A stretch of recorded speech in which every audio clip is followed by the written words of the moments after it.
Well, we also have a new indication tonight that Attorney General Merrick Garland, and this may be the biggest news of the night, that Merrick Garland has authorized the Justice Department to investigate Donald Trump and the Trump White House. This comes in a letter from the Justice Department to the House Oversight Committee refusing a request from the committee to provide an inventory of 15 boxes of White House records that Donald Trump took illegally to Florida when he moved out of the White House.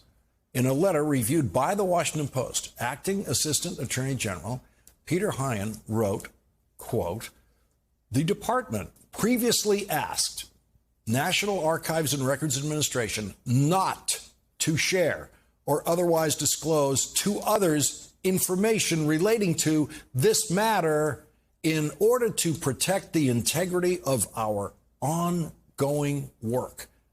The Justice Department policy is generally to not announce federal criminal investigations. Sometimes we discover that federal investigations are underway when people receive subpoenas to testify to grand juries. There are several ways that it can leak out and become public information that a Justice Department investigation is underway. And this letter to Congress, this letter is one of those ways. A letter to Congress from the Justice Department refusing to turn over information to, quote, protect the integrity of our ongoing work. That is the single strongest indication yet that Donald Trump is, tonight, the subject of a federal investigation.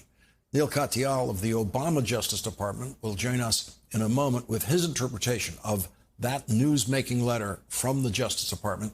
There is another ongoing investigation of someone who worked in the Trump White House.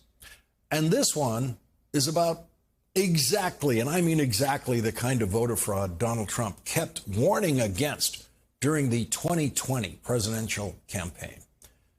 North Carolina is investigating Donald Trump's last White House chief of staff, Mark Meadows, for fraudulently voting in the 2020 election from a fake address in North Carolina.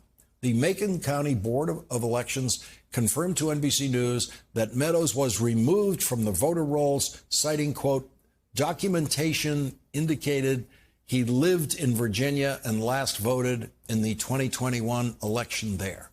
Like all cases of voter fraud, Mark Meadows' illegal voting had no effect on the outcome of the election. Donald Trump won North Carolina by 74,483 votes. If Mark Meadows and his wife are found to have both fraudulently voted from an address where they have never lived, then Donald Trump's real winning margin in North Carolina would go all the way down to 74,481 votes.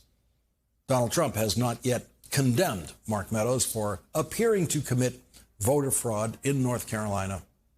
But at least Donald Trump didn't say it was genius. Donald Trump reserves that kind of praise for Vladimir Putin's murderous rampage in Ukraine. Rudolph Giuliani, as Rachel just said, may be offering some cooperation to the prosecutors who are investigating his activities in Ukraine. Giuliani is by far the most disgraced former U.S. attorney for the Southern District of New York, and it is that same office that is investigating Giuliani after conducting raids last year to obtain Giuliani's records and electronic devices at his home and office in New York City. CNN is reporting that Giuliani recently helped federal investigators unlock several electronic devices that were seized in the raids a year ago. Two other lawyers who worked with Donald Trump met with the January 6th committee today, Trump White House counsel Pat Cipollone and his deputy Patrick Philbin. They met with the committee. They did not testify under oath. And here's the interesting tidbit the New York Times is reporting tonight. Trump authorized them to engage with the panel, according to a person familiar with the matter, a person who might be Donald Trump. One of the people on trial in Washington this week for his part in the insurrection at the Capitol is asking a jury to find him not guilty because Donald Trump made him do it.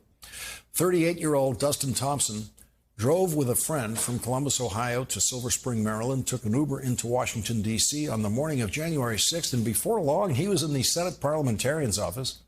where he decided to steal a coat rack.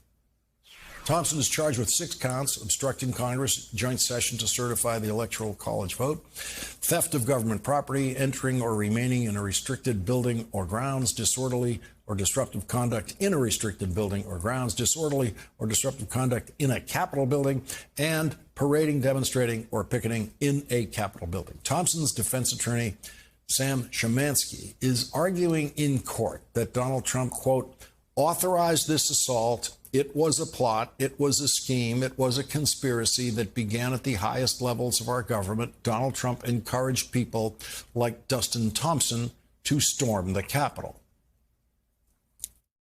When you have the President of the United States grooming you to believe that the election was stolen, our democracy is at stake, fight like hell, we're never going to concede. It's either you get down to the Capitol and I'll be right there with you, or else an illegitimate president is going to take office. So it's not hard, at least from my perspective, to understand how vulnerable, unsophisticated, politically speaking, people who've been fed this diet of BS would behave in accordance with their president's wishes. That was Dustin Thompson's lawyer with Chris Hayes earlier tonight. Dustin Thompson testified in his own defense today, saying, quote, I thought the election was rigged to put Biden in office. Thompson now says that he realizes he was misled. Thompson told the jury, quote, if the president is giving you almost an order to do something, I felt obligated to do that. Like I had to do something to gain his respect or like approval. Dustin Thompson told the jury he believed he, quote, was following presidential orders to go to the Capitol, but that he is now, quote, deeply ashamed. That was the phrase he used. Deeply ashamed. Donald Trump is not deeply ashamed for telling Dustin Thompson to go to the Capitol and telling Dustin Thompson and the rest of them the lie that he, Donald Trump, would go with that crowd to the Capitol. Rudy Giuliani looks like someone from a planet where shame does not exist. And Mark Meadows is not deeply ashamed for voting in a state where he did not live, using an address where he has never lived.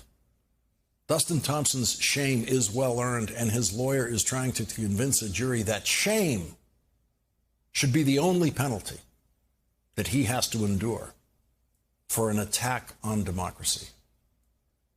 But would he feel any shame at all if he didn't get caught?